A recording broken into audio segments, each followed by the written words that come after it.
Hello, welcome back to my channel, to the Witchy Reader. I am going to be talking about my January. Happy New Year, everybody. TBR.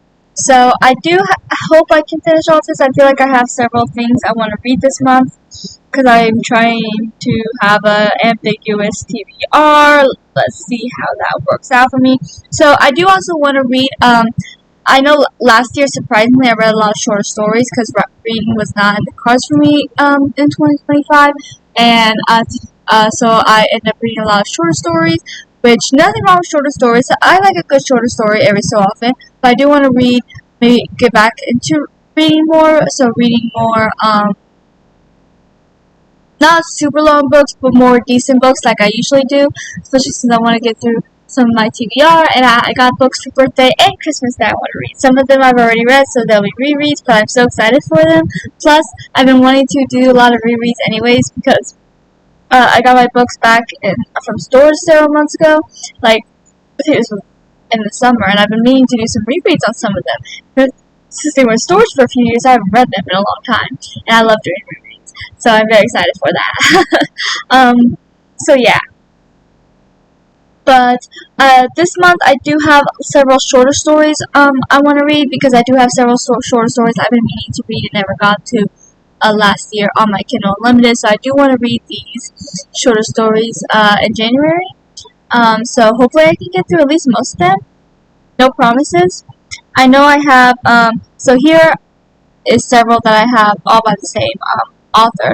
The Orc Who Saved Christmas, The Orc Who Saved Easter, The Orc Who Saved Thanksgiving, The Orc Who Saved Valentine's Day. The Leaf Flute, The Diamond Child, and Shadow Beast, all by Michelle Franklin. I want to give these all a try. I enjoyed her, like her Dragons to Celebrate Passover and all of those books, and I think the Orcs ones will have sort of the same vibe, so I want to give those a try. And Shadow Beast seems interesting because it's Shadow Beast. What about that wouldn't be interesting? I also want to read Dragon Marsh, Love in the Middle, and The Unchained Spirits, all by Barbara Lieberman. I enjoyed her book To Miss the Stars, and I meant to read some more of her books last year. It never happened.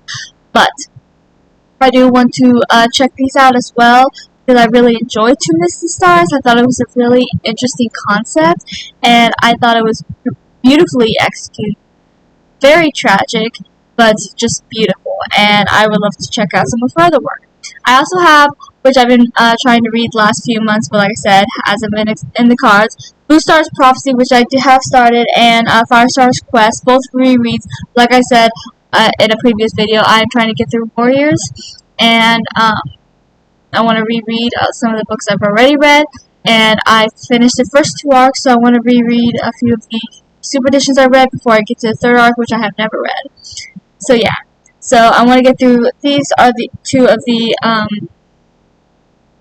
super editions I have read, so I do want to read those. I also have Clown in a Cornfield, which I have borrowed on Libby at the moment, because it's a movie that came out recently. And I've been wanting to watch the movie, but then I found out there's a book, and apparently there's 3 books in the series. So I want to read them before I watch the movie, because that's just how I am. If I know there's a book before watching the movie, I'm going to read the book first. It's just who I am. So I am going to check that out, and since I have it on Libby, that's probably going to be the first thing I read. But I'm very excited for it because the movie looks really interesting, and I want to watch it. So I want to read the book first. I'm not sure if I can stream the movie yet anyways. I'm going to have to look that up anyways. But we shall see. But after I read the books, then I definitely will be watching the movie if I'm able to stream it. And I'll let you guys know how it is. If the book or movie is better, because usually, as we all know, the book is better. I think there's really only one case I can think of where I can say 100% that I actually like the movie more, but I did a whole video on that, so I'm not going to get into it. I will be reading Legacy of Ashes by Alyssa Loutet. It is the last book at the moment for her Towers of Memory series. I just finished book 5 last month, and I loved it. I'm scared for this book, but I'm going to read it. And I'm excited for it. I'm terrified for it. So I'm still reeling from the plot twist of last book, and considering I know there's supposed to be a huge moment, it's probably gonna be heartbreaking. I feel like I'm gonna be destroyed after this, but you know, price of being a reader, I guess. So I will definitely let you guys know about that. um, but yeah, so that is my TBR for January. Hopefully it's not too ambiguous. I know that seemed like a lot of books, but a lot of them are shorter, which hopefully means I can get through them, but you never know. Um, and with me getting back to work without working for like a good week or whatever, so I might be tired at first. So who knows how much reading I'm actually going to get done this month. But if I can get jumpstart on my Goodreads goal, then maybe I won't fall behind. So I will chat with you guys next time. Please like and subscribe. I'll chat with you guys below in the comments and talk to you guys later.